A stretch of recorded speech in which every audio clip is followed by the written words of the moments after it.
My name is Thomas Avery, but for most of my life, I've simply been known as Grandpa Tom. I'm 74 years old, and on what should have been the most peaceful night of the year, Christmas Eve, sitting quietly in the living room while the family gathered nearby, everything I believed about my place in that house shattered. I wasn't meant to hear it. That's what made it worse. My grandson said it softly, almost casually, as if he were repeating something he'd heard before. The best gift would be when he's gone. The room didn't go silent. No one corrected him. No one looked surprised. And in that moment, I understood something that had been building for years. Tonight, I'm going to tell you what my family did to me. How a single sentence from a child revealed a betrayal that didn't start with him. And how Christmas Eve became the night I finally saw the truth they thought was hidden. Because words like that don't appear on their own. They're taught, they're repeated, and they come from conversations held when you think someone isn't listening. But before I continue, let me ask you, have you ever realized that people decided your worth without ever asking you? Tell me where you're watching from in the comments. To everyone who listens, who understands the quiet pain of being erased while still alive, thank you. Your support means more than I can explain. And if this is your first time here, consider subscribing. This channel exists for stories like this, the ones that are whispered, ignored, and carried alone for far too long. Now, let me take you back to that night, to what I noticed after those words were spoken, and to the discovery that finally explained why I'd been slowly pushed aside. Now, let me tell you my story. It was December 24th, 2024, 7:15 in the evening. I remember the exact time because I just checked my watch, a habit from 40 years of running my own accounting firm. Punctuality mattered. Details mattered. I built a life on noticing what others missed. But I'd stopped noticing what was happening in my own home. The house was warm. The tree lights glowed soft gold in the corner. My daughter Calla was in the kitchen with her boyfriend, Opal, a man I'd met exactly 3 times, though they'd been together nearly a year. My grandson, Axel, 12 years old, sat across from me on the couch, thumbs moving across his phone screen in that rapid, mindless way kids do. I'd been trying to connect with him all evening. "So, Axel," I said, setting down my coffee, "big day tomorrow. What are you hoping Santa brings?" He didn't look up. I tried again. "You getting excited about middle school next year?" Nothing. I felt that familiar ache, the one that had been growing for months, the sense that I was fading, becoming optional, a piece of furniture they moved around but didn't really see anymore. So I asked the question I thought was harmless. If you could have any gift in the world, what would it be? That's when he finally looked at me. His face was blank. Not cruel, not angry, just matter of fact. "Honestly, Grandpa Tom, the best gift would be when you're gone. Mom says once that happens, we'll finally get to live the way we're supposed to." The words didn't land like a slap. They sank in slowly, like cold water filling my lungs. I stared at him, waiting for the punchline, waiting for him to laugh, to say he was joking, to show some flicker of understanding that what he'd just said was devastating. But he just went back to his phone. In the kitchen, Calla laughed at something Opal said. The sound felt miles away. I stood up. My legs felt unsteady. I mumbled something about needing the bathroom and walked down the hallway. The same hallway where I used to chase Axel when he was 3, where I'd hung his drawings, where I'd measured his height every birthday on the door frame. I locked the bathroom door and gripped the sink. My reflection stared back. 74 years old, thinning gray hair, deep lines around tired eyes. I looked old. I felt old. But I wasn't dead yet. And my grandson had just wished I was. No, worse than that. He'd repeated something my daughter said, something she'd told him, maybe more than once. Once that happens, we'll finally get to live the way we're supposed to. What did that mean? I splashed cold water on my face and tried to steady my breathing. My heart was pounding, the same irregular rhythm that had sent me to the hospital 2 years ago. The doctor said stress was my enemy now, that I needed to take it easy. But how do you take it easy when your own family is counting down the days? I dried my face and walked back into the living room. Axel was still on his phone. Calla poked her head out from the kitchen. "You okay, Dad?" Her voice was light, casual, like nothing had happened, because to her, nothing had happened. "Fine," I said. "Just tired." "You should head home soon," she said, already turning back to Opal. "Roads might get icy." I lived 10 minutes away, in the house I'd bought 43 years ago, the house where I'd raised Calla after her mother, my wife, Vexa, died from cancer when Calla was 16, the house I'd poured everything into so my daughter would never feel abandoned. And now, sitting in her living room on Christmas Eve, I realized something I should have seen years ago. I had abandoned her, not physically, but emotionally. I'd worked 60-hour weeks. I'd missed recitals. I'd paid for everything and called it love. And maybe she was right to resent me. But that didn't explain the cold calculation in Axel's words. That didn't explain once that happens. I left 20 minutes later.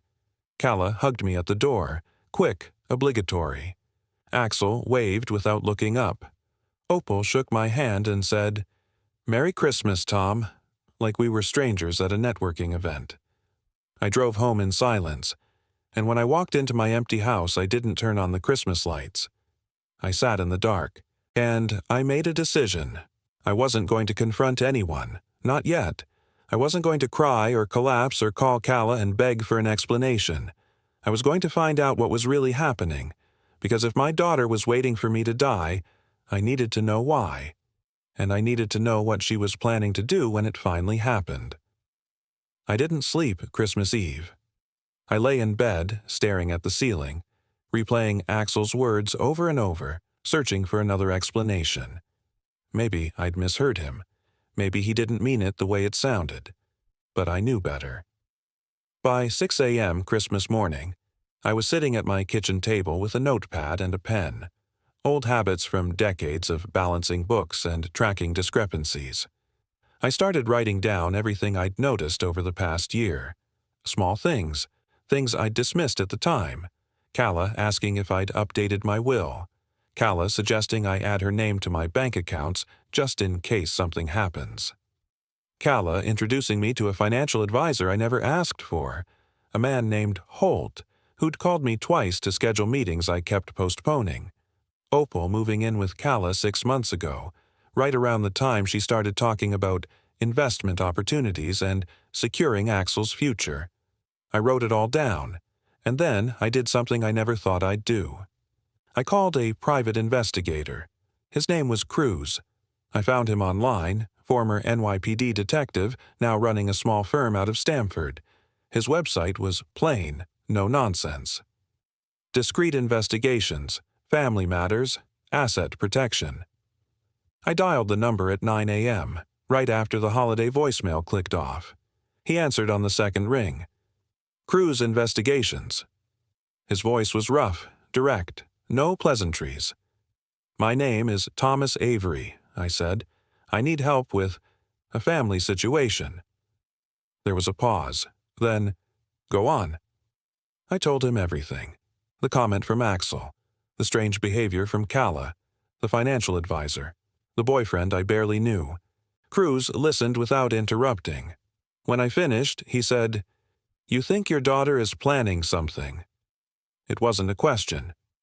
"I don't know what I think," I admitted, "but I need to know if I'm paranoid or if—" "You're not paranoid," Cruz said flatly.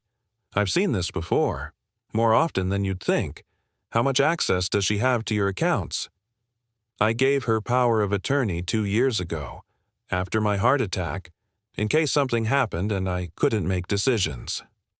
"Does she have access to your financial records?" "She helps me with paperwork sometimes. Bills, taxes. I'm not great with computers." Cruz was quiet for a moment. Then, "Mr. Avery, I'm going to be straight with you.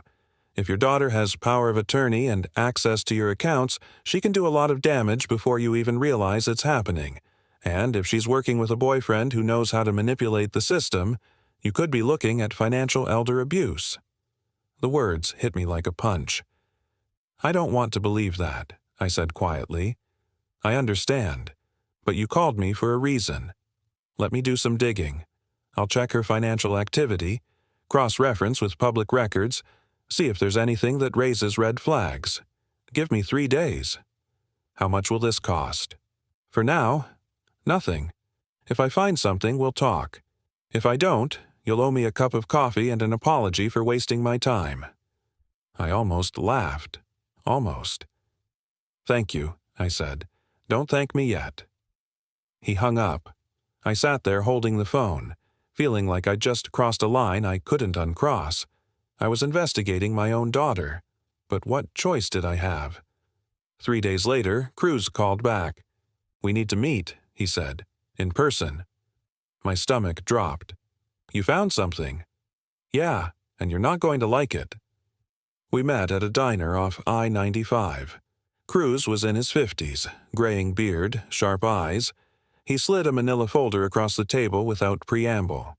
"Your daughter's been busy," he said. I opened the folder. Inside were bank statements, loan applications, and transaction records. Cruz pointed to the first page. 3 months ago, Calla took out a $25,000 personal loan using your home as collateral. She signed your name." I stared at the document. My signature was there, but I didn't remember signing it. "That's not possible," I said. "I would have—" "She has your power of attorney," Cruz interrupted. "Legally, she can sign for you, whether you knew about it or not." He flipped to the next page. 2 months ago, she transferred $15,000 from your savings into a joint account she shares with Opal. It's listed as household expenses." My hands were shaking. "And last month," Cruz continued, "she met with an estate attorney. Not your attorney, a different one. Guy named Holt." "I know that name," I said. "He called me, said Calla referred him." Cruz nodded. "He specializes in probate and estate liquidation, the kind of lawyer you hire when you're planning to inherit property and want to move it quickly." I closed the folder. I couldn't look at it anymore. "Why would she do this?" I asked, my voice barely above a whisper. Cruz leaned back. "Best case, she's in debt and desperate. Worst case, she's planning for your death and doesn't want to wait." "That's insane." "Is it?" Cruz asked. "You said your grandson told you they'd finally be able to live the way they're supposed to when you're gone. That's not a kid making stuff up. That's a kid repeating what he hears at home." I felt sick. "What do I do?" Cruz slid another piece of paper across the table. It was a printout of text messages. "I pulled these from Opal's phone records. Public info. He's got a history, by the way. 2 bankruptcies, restraining order from an ex-girlfriend who claimed he drained her accounts." I read the messages. Calla. "Dad's still dragging his feet on updating the will." Opal. "Push harder. We need this locked in before he changes his mind." Calla. "He trusts me. It'll happen." Opal. "Good. Once the house is ours, we're set. Just keep him comfortable." I couldn't breathe. Cruz watched me carefully. "You okay?" I wasn't, but I nodded anyway. "Here's what you do," Cruz said. "You revoke her power of attorney. You freeze your accounts. You get a new lawyer and rewrite your will, and you do it quietly before she knows you're on to her. And then what? Then you decide if you want to press charges, or if you just want her out of your life." I sat there for a long time, staring at those text messages. Keep him comfortable. Like I was a dog they were putting down. "I need proof," I said finally. "More than this. I need something that will make her stop. Something that will protect Axel." Cruz nodded slowly. "I can get you that, but it's going to take time, and it's going to hurt." "I don't care." He studied me for a moment. Then he slid a business card across the table. "Call this number. Tell them I sent you. She's a lawyer, specializes in elder law and family fraud. Her name's Vexa." I stared at the card. Vexa, my late wife's name. It felt like a sign. "Thank you," I said. Cruz stood up. "One more thing, Mr. Avery. When you confront your daughter, and you will, don't do it angry. Do it smart. Because if she's desperate enough to forge documents and drain your accounts, she's desperate enough to do worse." He left. I sat alone in that diner booth, holding a folder full of evidence that my daughter, my only child, had been systematically preparing for my death. And I realized something. I wasn't heartbroken anymore. I was angry. That anger, it saved my life, because in next chapter, I stop playing defense and I start building a plan. And let me tell you, when a 74-year-old man with nothing left to lose decides to fight back, the people who underestimated him are in for a shock. But here's what I need from you right now. Subscribe. Because this story is just getting started, and if you think you know how it ends, I promise you, you don't. Comment below and tell me, would you confront your family or would you walk away? Let's continue. I called the number Cruz gave me the next morning. A woman answered on the third ring. Her voice was steady, professional, but not cold. "Vexa Kane, elder law attorney. How can I help you?" Just hearing that name, Vexa, made something crack inside my chest. My wife had been gone for 18 years, but her name still felt like home. "My name is Thomas Avery," I said. "Cruz sent me. He said you specialize in family situations." There was a pause. Not uncomfortable. More like she was reading between the lines. "Family situations involving financial abuse?" "Yes." "Can you come to my office today? 2 o'clock?" I hesitated.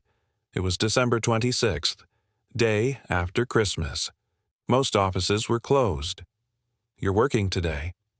"Mr. Avery," she said quietly, "people don't call me on December 26th unless it's urgent. I'll see you at 2. She gave me the address and hung up. Vexa's office was in a modest building in downtown Stamford. No fancy signage, just a brass plate by the door that read, "Vexa Kane, Escuridian. Elder Law and Estate Protection." I climbed the stairs slowly. My heart was doing that irregular flutter again. I told myself it was the stairs. But I knew better. It was fear. Fear that this was real. That my daughter really had betrayed me. That I was about to make it official by hiring a lawyer. Vexa met me at the door. She was in her early 50s, black woman with natural hair pulled back in a neat bun, sharp brown eyes that seemed to see straight through me. She wore a simple navy suit and no-nonsense heels. She shook my hand firmly. "Mr. Avery, come in." Her office was small but organized, bookshelves lined with legal texts, a desk covered in case files, a photo on the wall, her in a graduation gown, older couple beside her. Her parents, I guessed. She gestured to a chair across from her desk. "Tell me everything." So I did. I told her about Axel's comment, about the loans, the transfers, the text messages, the forged signature, the estate attorney, Opal's history. She listened without interrupting, taking notes on a yellow legal pad. When I finished, she set down her pen and looked at me. "Mr. Avery, what you're describing is textbook financial exploitation. Your daughter has legal access through power of attorney, but she's using it in bad faith. The loans, the transfers, those are red flags. And if she's working with someone who has a history of financial manipulation, this is only going to escalate." "Can I stop her?" "Yes, but we need to move carefully. If you revoke her power of attorney right now, she'll know you're onto her. She could accelerate her plans, move more money, create more debt in your name, or worse." "Worse how?" Vexa leaned forward. "Mr. Avery, I've seen cases where family members push for medical incapacitation claims. They argue the elderly person is no longer competent to make decisions. If your daughter is desperate enough and if she has a lawyer advising her, she could try to have you declared mentally unfit." My blood ran cold. She wouldn't do that. Vexa's expression didn't change. 3 months ago, you wouldn't have believed she'd forge your signature either. She was right. So, what do I do? Vexa pulled out a fresh legal pad and started writing. First, we revoke the power of attorney, but we do it quietly. We file the paperwork, notify the banks, but we don't tell Calla until it's done. Second, we freeze your accounts temporarily and require dual authorization for any large transactions. Third, we initiate a forensic audit of every financial move she's made in the last year. Will that hold up in court? If she's been stealing from you, absolutely. But here's the hard part, Mr. Avery. You're going to have to decide how far you want to take this. What do you mean? You could press charges. Financial elder abuse is a felony in Connecticut. She could face jail time. Or, Vexa paused. You could use the evidence as leverage. Confront her. Give her a chance to make it right. Return the money, stay away, accept consequences without criminal charges. And if she doesn't, then we go to court and we take everything. I sat there staring at my hands. They looked old, liver-spotted, shaking slightly. When did I become this person? The man who needed lawyers and private investigators just to protect himself from his own child? Mr. Avery, Vexa said gently, I know this is overwhelming, but you're not alone, and you're not wrong for protecting yourself. I looked up at her. How many cases like this do you see? She didn't hesitate. Too many, and it's almost always the same story. A parent who sacrificed everything, a child who feels entitled, and a breaking point where love turns into something colder. I don't want to destroy her. Then don't, but don't let her destroy you either. She slid a document across the desk. This is a retainer agreement. If you sign it, I start working today. We'll have the power of attorney revoked by end of business tomorrow. The audit will take about a week, and then we sit down with your daughter and we give her a choice. I picked up the pen. My hand hovered over the signature line, and then I thought about Axel, about the way he'd said those words so casually, about the life he was learning to live, one where people were disposable, where love had a price tag. I signed. Vexa took the document and stood. One more thing, she said. Don't engage with Calla until I tell you to. If she calls, keep it short. If she asks about finances, tell her you're handling it. If she pushes, you refer her to me. She's going to know something's wrong. Let her. The more she panics, the more mistakes she'll make. I stood to leave, but at the door I turned back. Why do you do this? I asked. Cases like mine. They can't be easy. Vexa smiled, but it was sad. My grandmother raised me, and when she got older, my uncle tried to take everything from her. She didn't have anyone to fight for her, so she lost her house, her savings, her dignity. She paused. I became a lawyer so that wouldn't happen to anyone else. I nodded. Thank you. Don't thank me yet, Mr. Avery. We've got a long road ahead. I left her office feeling something I hadn't felt in days. Hope, not happiness, not relief, but hope that maybe, just maybe, I wasn't as powerless as I thought. That night, Calla called. I stared at her name on my phone screen for 3 rings before answering. Hi, sweetheart. Hey, Dad, just checking in. You doing okay after yesterday? Her voice was light, cheerful, like nothing was wrong. I'm fine, I said carefully. Good. Listen, I was thinking, maybe we should sit down next week and go over some of that financial stuff. I know you've been putting it off, but it's really important we get everything organized. My chest tightened.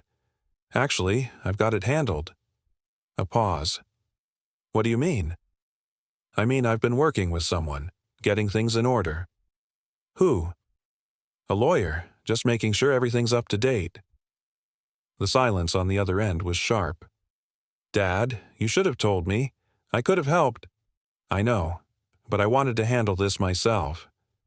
Another pause, longer this time. Okay, she said finally. Her voice had changed. cooler. Well, if you need anything, let me know. I will. She hung up. I sat there holding the phone, my heart pounding. She knew. Maybe not everything. But she knew something had shifted. And now the clock was ticking. Vexa called me on December 30th. It's done, she said. Power of attorney revoked. Accounts frozen. The bank's been notified. Your daughter no longer has access to anything. What happens now? Now we wait. She'll find out soon. Probably when she tries to move money or pay a bill from your account. And when she does, she's going to call you. When that happens, you tell her we need to meet. All three of us. My office. Tomorrow at 10 a.m. She won't come. She will, because if she doesn't, I file a police report for financial elder abuse, and she knows that. My stomach turned. You already told her? I sent a formal letter this morning, certified mail. She'll have it by tonight. I hung up and waited. The call came at 8:47 p.m. Calla didn't say hello. What the hell did you do? Her voice was sharp, angry, but underneath it, I heard something else. Panic. I protected myself, I said quietly. Protected yourself? From what? From me? Dad, I'm your daughter. You forged my signature, Calla. Silence. You took out loans in my name. You transferred money without telling me. You've been meeting with estate attorneys and planning for my death like it's a business transaction. That's not... Who told you that? It doesn't matter. What matters is that it stops. Now. Her breathing was ragged on the other end. Dad, you don't understand. Opal and I, we were trying to help. We were trying to make sure you were taken care of. By stealing from me? It's not stealing if it's going to be mine anyway. The words came out fast. Too fast. And the moment she said them, she knew. Calla, I said slowly, do you hear yourself? She didn't answer. Tomorrow, 10 a.m., my lawyer's office. You'll get the address in an email. I'm not coming. Then I press charges. Another silence. Longer this time. You wouldn't do that. Try me. I hung up. My hands were shaking. But I didn't cry. I didn't collapse. I just sat there in the dark, wondering when my daughter became someone I didn't recognize. She showed up. Calla walked into Vexa's office at 10:02 a.m., dressed in jeans and a sweater, no makeup, hair pulled back in a messy ponytail. She looked exhausted. Opal wasn't with her. She sat down across from me without making eye contact. Vexa didn't waste time. Ms. Avery, you're here because your father has evidence that you've engaged in financial exploitation, forged signatures, unauthorized loans, transfers of funds without consent. These actions constitute elder abuse under Connecticut law. Calla's jaw tightened. I had power of attorney. Which you used in bad faith, Vexa said calmly. Power of attorney is a fiduciary responsibility. You were legally obligated to act in your father's best interest. Instead, you acted in your own. I was trying to secure my son's future. By draining your father's accounts. Calla's eyes flashed.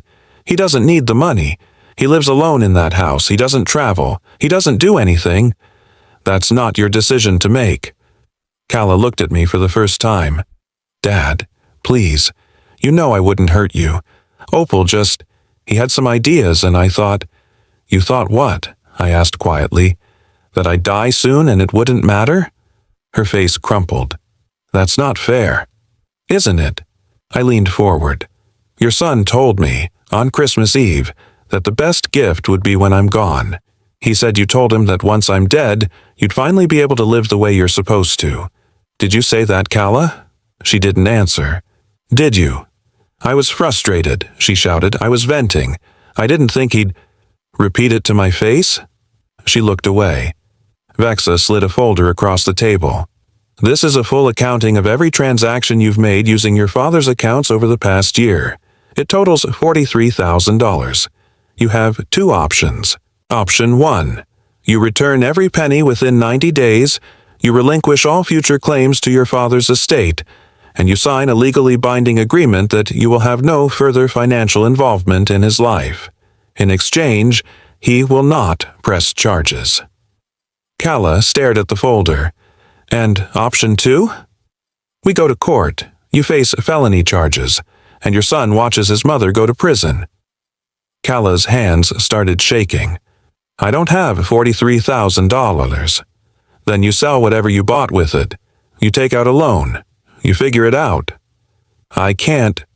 You can, Vexa said, because the alternative is a criminal record, jail time, and losing custody of Axel.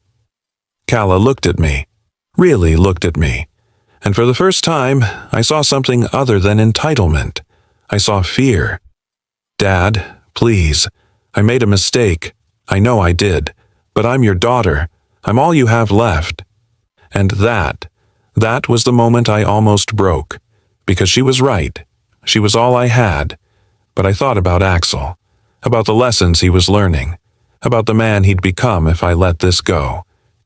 You're right, I said quietly. You're my daughter, and I love you. But love doesn't mean I let you destroy me. Calla started crying. Vexa pushed the agreement across the table. You have 48 hours to decide. After that, we file charges. Calla picked up the document with shaking hands. She looked at me one more time. I'm sorry, she whispered. I know, I said, but I didn't tell her it was okay, because it wasn't. She left without signing. Vexa and I sat in silence for a long time after she was gone. Do you think she'll sign? I asked. I think she's scared enough to try. And if she doesn't? Vexa looked at me steadily. Then we finish this. I nodded, and for the first time since Christmas Eve, I felt something close to peace. Not because I'd won, but because I'd stopped losing. Calla signed the agreement 36 hours later, but that wasn't the end of the story. It was just the beginning of something I never expected. In next chapter, I make a decision that shocks everyone, including myself. And it involves Axel, the boy who started all of this with one terrible sentence. If you want to know whether this family can ever heal, whether forgiveness is even possible after betrayal this deep, you need to subscribe, because next is where everything shifts. Comment below. Do you think I should have pressed charges? Or did I make the right call? Let me know.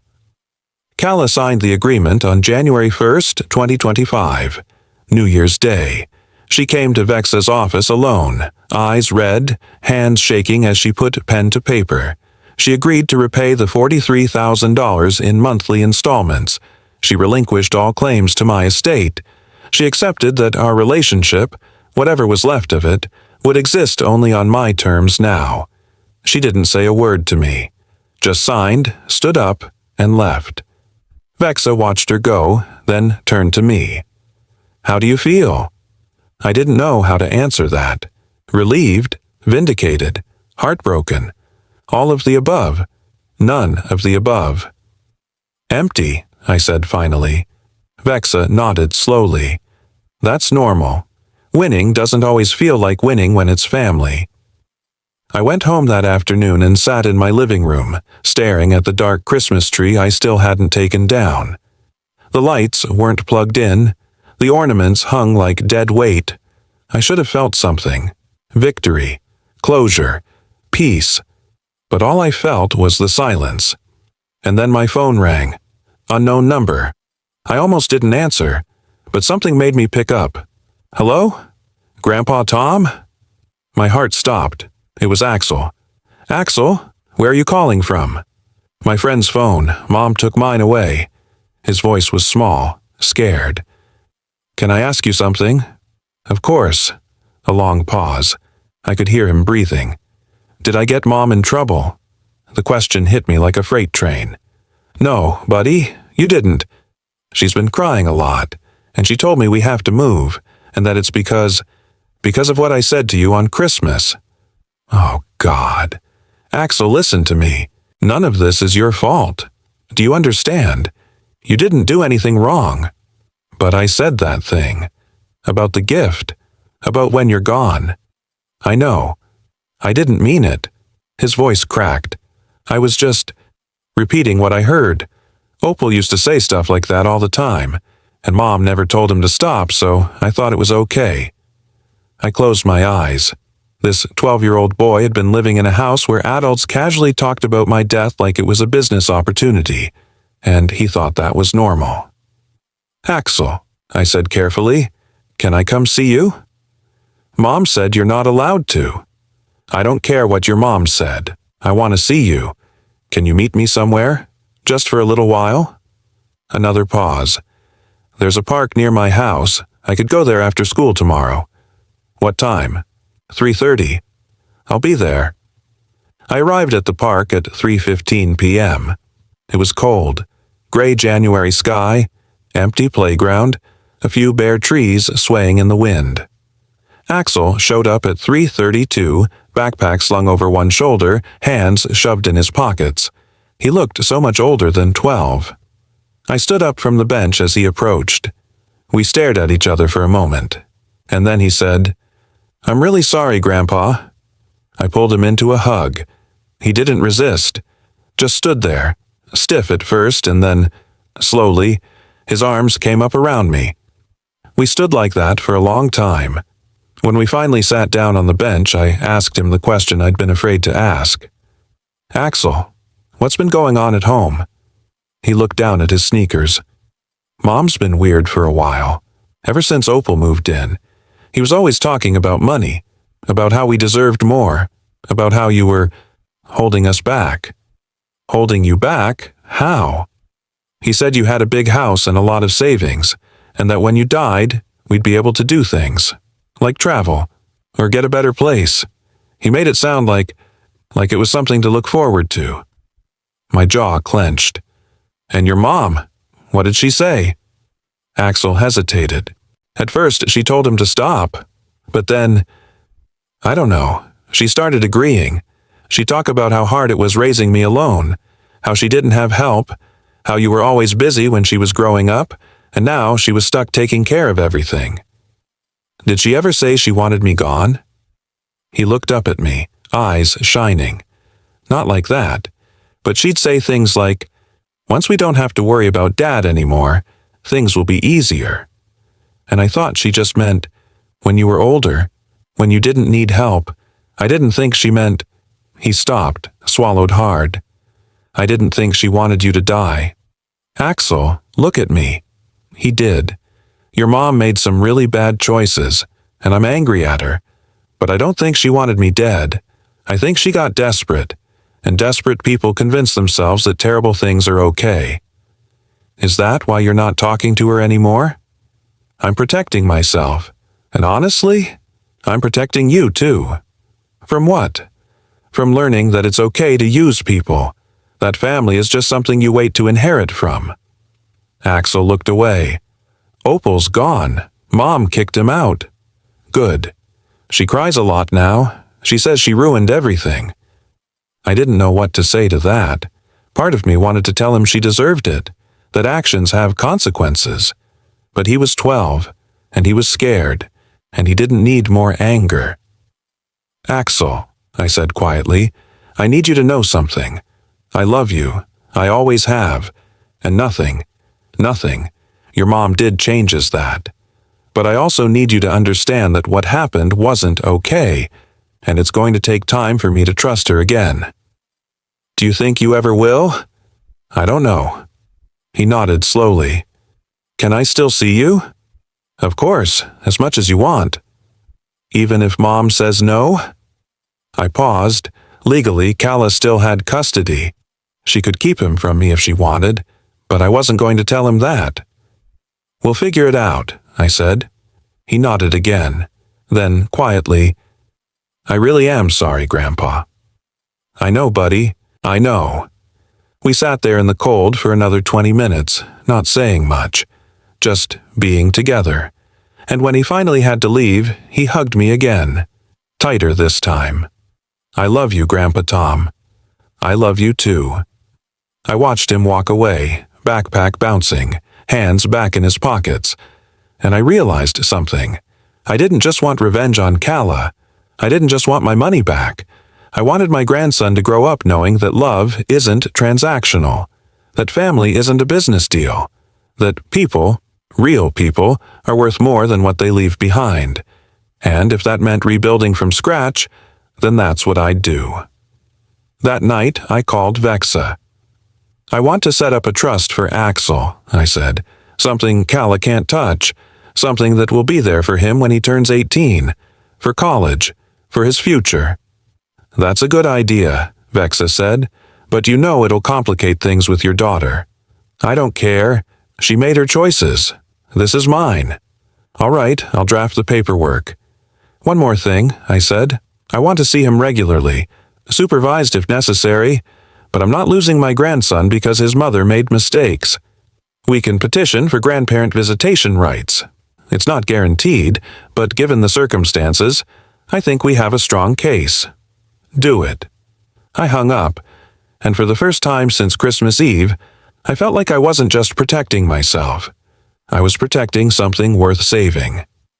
It's Christmas Eve again. December 24th, 2025. 1 year since the sentence that changed everything. I'm sitting in my living room. The same room where Axel told me the best gift would be when I'm gone.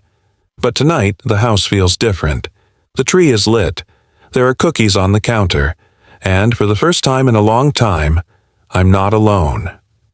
Axel is on the couch, controller in hand, playing a video game. He's 13 now, taller, voice a little deeper. Still my grandson. We've been seeing each other every other weekend for the past 6 months. Court-mandated visitation. Calla fought it at first, but eventually her lawyer told her it was a losing battle. She didn't come tonight. I didn't expect her to. But an hour ago, my phone buzzed. A text message. From Calla. Can I stop by? Just for a few minutes. I have something for you. I stared at it for a long time. Axel noticed. Who's that? Your mom. He looked up. What'd she say? She wants to come over. Are you going to let her? I thought about it. Honestly, I didn't know. But then I looked at Axel, at the way he was watching me, waiting to see what I'd do, and I realized something. He needed to see what forgiveness looked like. Not forgetting, not pretending nothing happened, but choosing not to let bitterness swallow you whole. I texted back. 30 minutes, that's it. Calla arrived at 7:15 p.m. She knocked softly. I opened the door. She looked different, thinner, tired, but there was something else, something clearer in her eyes. Hi, Dad. Calla. Can I come in? I stepped aside. She walked into the living room and saw Axel. Her face softened. Hey, baby.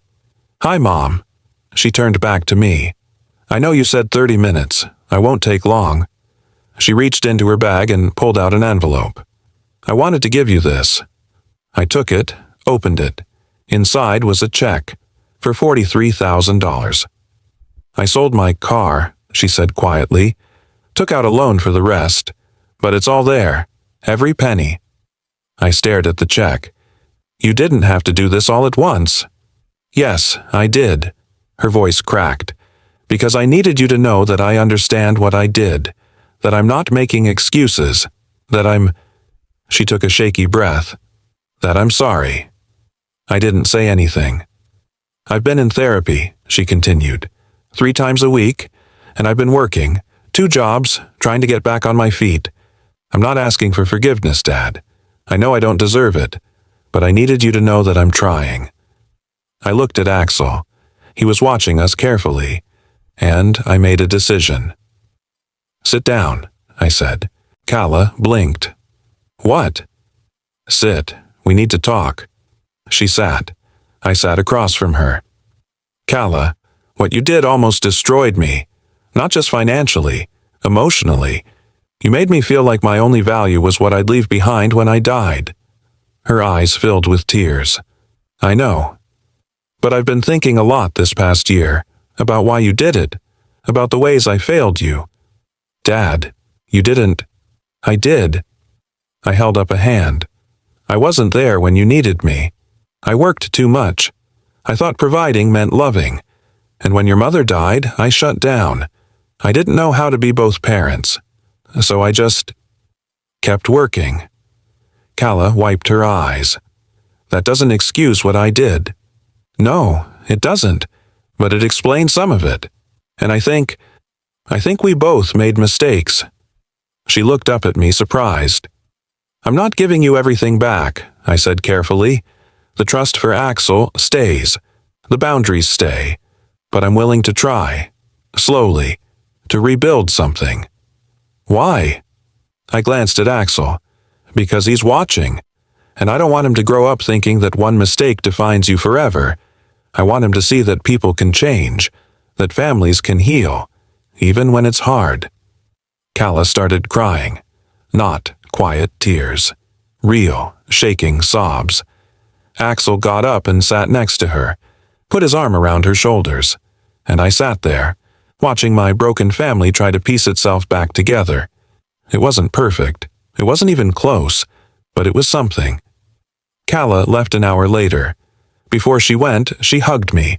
It was awkward, stiff, but it was a start. Thank you, she whispered. Don't thank me yet, I said. You've still got a lot of work to do. I know. She left. Axel and I went back to the couch. He looked at me. Are you really going to forgive her? I'm going to try. Even after everything? Especially after everything. I put my arm around him. Because holding on to anger would have killed me, Axel, and I'm not ready to go yet. He smiled, just a little. Good, because I'm not ready either. We sat there in the glow of the Christmas tree, the house warm, the silence comfortable, and I realized this, right here, was the gift. Not the money I'd protected, not the revenge I'd gotten, but the chance to try again. That's my story. 1 year ago, I thought my family was waiting for me to die. Today, we're learning how to live together again. It's messy, it's slow, but it's real. If this story moved you, if you've ever faced betrayal and wondered whether healing is even possible, then subscribe. Share this with someone who needs to hear it. Comment below and tell me, what would you have done? Would you have forgiven, or would you have walked away? Thank you for being here. Thank you for listening. And remember, family isn't about perfection. It's about showing up, even when it's hard, especially when it's hard. I'll see you in the next story.